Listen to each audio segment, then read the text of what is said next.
Hey friends, hey, and welcome back to the channel. If you're new here, my name is Simone, your new favorite cash stuffer.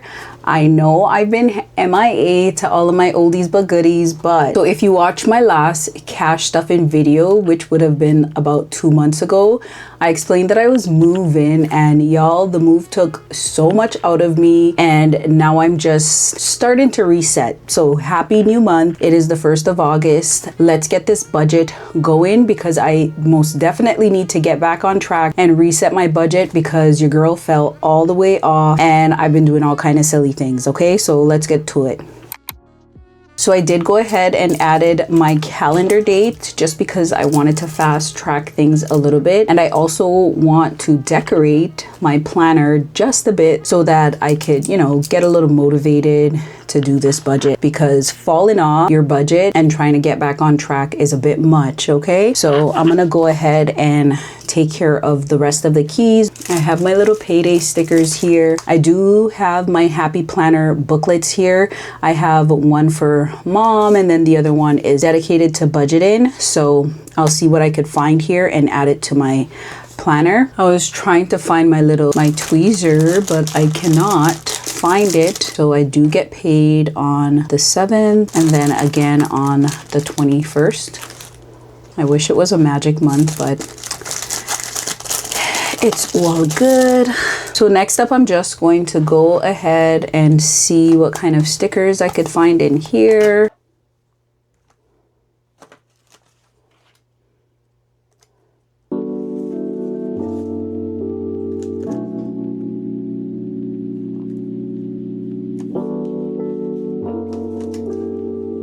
Okay, so I went ahead and added all of my bills that are due on their designated day. If it's a spot that has multiple bills that are due, I did go ahead and add this one. For the others, I just did like a little sticker like this because these 2 days in the month, the 23rd and the 30th, and then the 24th and the 31st, they fall on the same day. So I had to divide that box into 2 boxes. A difficulty that I was having for the last, I guess, month or so was I wasn't keeping tabs on the bills that I was paying. So I would quite often forget to pay a bill or two, and that resulted in late charges, which kind of sucks because we're not planning for late charges. We have a budget or a guesstimation of what we want to pay, but late charge is just not something that I like paying. You know, that's just a me thing. I don't want to have to give my money to the company because I forgot to pay the bill, which it's reasonable, but I don't like it. So let's get back on track. I'm going to put the bill that is due but not the amount on this page because that's what the main budget is for. So rent is due on the 1st and the rent is already paid. That will register on, I think, Tuesday. Yeah, that will register on my account on Tuesday because Monday is a holiday for us here in Canada. It is a civic holiday, so it will not process until the 4th. So that's also another thing I need to be careful with because it will appear that I have more money than I do, but I don't. You get me? Moving on, the next bill is on the 7th, and that is my utility bill. And I only have one utility, which is my electric. At my last apartment, I had 2, which sucked. The other one was my water. And y'all, between my kids and I, we love taking showers, and that water bill was crazy. So on the 8th, I have my Shopify, and Shopify is a US company, and for some reason, it doesn't matter if it's the weekend or not, they'll just take the money. And I mean, it's online, so I get it, right? On the 6th, what is the 6th? The 6th is my Canva. This pen is acting up. Let me see if I could get another one. The thing with these fancy pens, you buy them, they look cute, and I swear, they don't really last that long, which kind of sucks. Okay, on the 14th, I have multiple bills coming out. I have my bank fees, and then after my bank fee, I have my car insurance. I think it's just 2 on the 15th. We'll double back if anything. And then on the 13th, I have my Apple. What else? 20th, I have the internet bill. I swear I have a credit card bill on that day too. Okay, we're working on revolving bills right now. I'll get to that in a second. On the 10th, I have another Apple, and that is for my son. On the 2nd, I have Netflix. It comes out on the 1st actually, but I put it here because there is space for it. And then on the 30th is my phone. Okay. So all the revolving bills, I did my payday as well. So let's jump into some debts that I have. I have my MMBA, and that is also on the 15th. MBNA actually. So on the 14th, I have my NBNA. That's a credit card. And then my Visa is on the 21st. And then my MasterCard is on the 28th.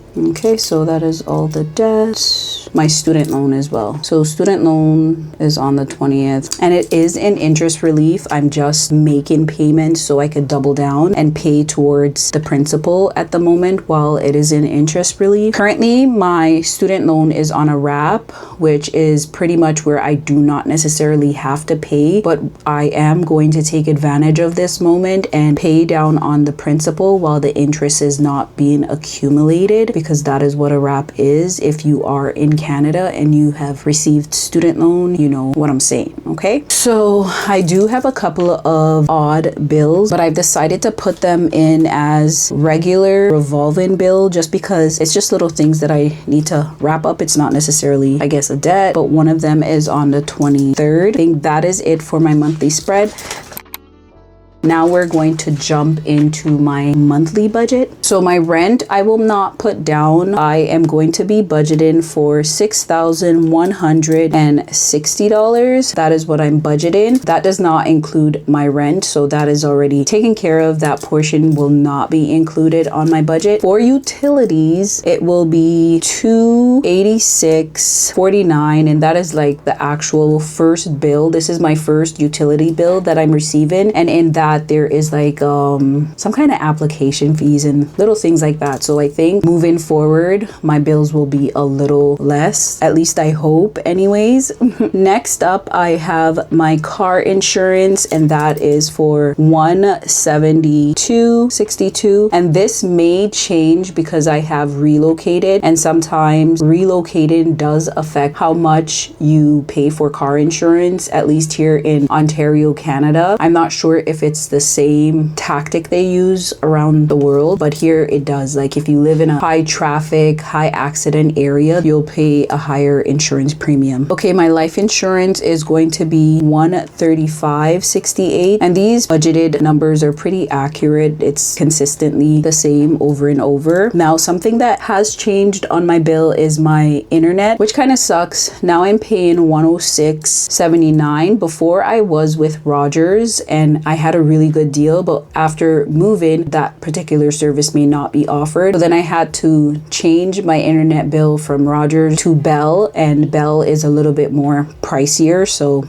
yep, that's what that is. My phone is going to be $260, and that is for 3 phones. And by the time September rolls around, I need to add another phone to that package because my middle daughter will be entering high school. And for my children, I told them once you get to high school, you get a phone, which, you know what? I'm surprised she didn't fuss to get a phone at an earlier age, because every other kid under the sun has a phone even before high school, right? For my RRSP, I will add 20. For my tenants insurance, which also went up based on me relocating, is going to be $38.28. My bank fee is $5, and I do get a discount off my bank fee because I have multiple products with the one bank. For Shopify, I'm going to budget $70. Canva is $16.99. Netflix is $27.11. My first Apple bill is $4.51. I don't even know why I pay that. I should so cancel it. And then the second one is for my son for $1.57. Prime is $11.29. I do have a firm bill for $142.07. My Flexit card is the card that I use to purchase like my furniture pieces, and I am refurnishing my home currently. I do have a sinking fund for it, but it's not fully funded. So at the moment, I did resort to using my Flexit credit card. I'm putting it into fixed expense because it is on a special promotion, which I do not have to pay any interest on my purchase for about 3 months. So I'm going to take advantage of that and just pay it monthly until I pay it all off and kind of save myself the hassle of paying interest on that bill. With that said, I am going to budget $100 for this month. And then for the Affirm bill, I'm going to budget $192.99, and that's pretty much to just pay off for one item in full. Moving on, I have groceries. I'm going to say $5.50. I've been doing pretty good on groceries. Trust me, I know it is because it is summer, and I know once the school year starts, groceries are going to be all over the place again, so I'm just taking advantage of this moment in time. $160 for gas. For household, I'm going to say $80, and then miscellaneous will be $60. Okay, breaking down my savings and investment, I should, to be honest, look through my envelope and see what is what, because I am most definitely behind in a lot of areas. So I'm just gonna do a little total and say, or should I or should I not? Should I break it down properly? Because I don't know how far back I am. So because I know I'm behind on cash stuff in these envelopes, I'm just gonna do a total $400 for this month, and then let's do $300 in sinking funds. Okay, moving on over into my debt. For my MBNA, I'm going to say $50. For my MasterCard, $150. My Visa will get $400. This is the one that I'm trying to pay off quickly. And then my student loan is just $30. So now I'm just gonna go ahead and add everything up because I haven't been doing it. I just kept pushing on, right? So let's see how much I have going into my fixed expenses. Okay guys, that was super quick, I hope, and not too daunting for you guys, but I did things a little bit different, and it seemed to work. It worked for me, so maybe I'll continue to do it that way. But I know you guys like the breakdown of each cash envelope, but I'll do that at a later date because I am a little bit behind on my cash stuffing, so I'm just gonna go through it and see what needs what, or what I should prioritize more based on the total that I have decided to distribute throughout all of the envelope. And I do have quite a bit of remaining balance, so because I do have quite a bit of remaining balance, I might go back and tap up on some of the envelopes, so that's always a bonus. Okay, so this is the summary for my August projected budget. So for my income, I am budgeting $6,160. Of that, $1,591.39 will go towards my fixed expenses, followed by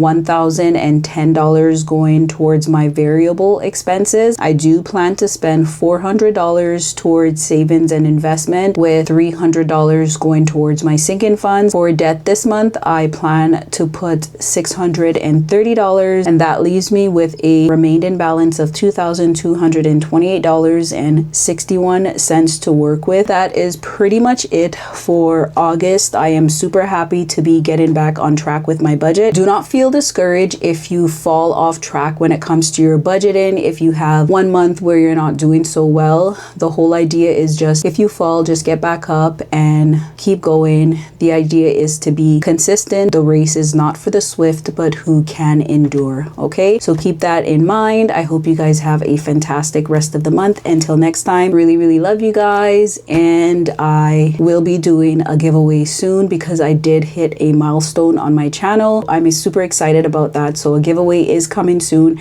There's a lot going on in the background, so I'll fill you guys in as we go along. All right, bye y'all.